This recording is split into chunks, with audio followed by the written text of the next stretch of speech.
Hello, welcome to Tips on Teens. I'm your friendly neighborhood licensed marriage and family therapist, Kent Toussaint, from Teen Therapy Center in Woodland Hills, California. I come to you live every Wednesday at noon to join you in your lunch break to answer your parenting questions. Today, here is your question. My 14-year-old son thinks he is ugly. He hates taking photos and selfies, so there are almost no photos of him now. He doesn't take care of himself because he thinks that he is so ugly that nothing can help. I think he looks fine, but he always says I think so only because I'm his mom. What should I do? Wow. So there's a lot going on with this kid, and it's not about his looks. I think the more you focus on his looks, you're going to be distracted from the real issue. Because you could tell him he's handsome, he's attractive, everyone else thinks he's attractive, and he's going to feel like you're not listening to him. And he's going to go deeper and deeper and deeper into, I'm assuming, depression.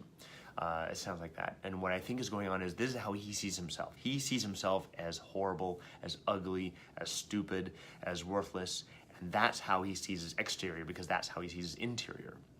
And if you focus on his looks, if you try to say, hey, let's go get a new hairstyle, let's go get new clothes, you're missing the point. And so we really want to help grow this kid's self-esteem. There's a lot of ways that can happen. First of all, I think probably getting him into therapy is a really good idea.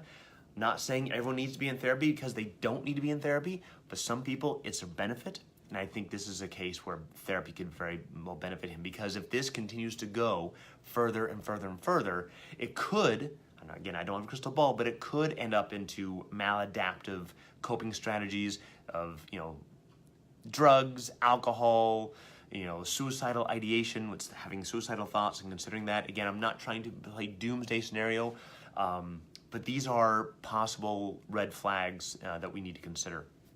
Other things outside of therapy you can do is help him gain a mastery of something. Whether that's, a sport, an instrument, being outside. Again, some things that are less screen intensive. Get him off social media as much, get him off video games as much because that's not going to give him a sense of mastery and ownership and a sense of pride in himself. But it could be that, he loves being outdoors and hiking or mountain biking, or, maybe he's getting involved in, maybe he likes politics and you get involved in youth and government or, anything. And he may resist. He may say, no, the only thing I'm good at is Fortnite. And you're going to have to wrestle with getting him to try new things. And it could be that, okay, you can have X amount of Fortnite if you're also doing these other social activities as well.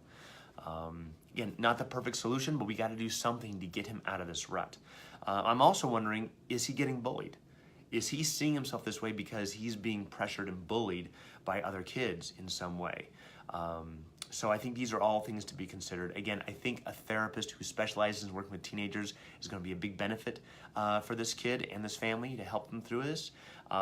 Again, there's a lot more we could talk about with this, but I'm just trying to answer it as succinctly and briefly as possible for Tips on Teens on Facebook Live.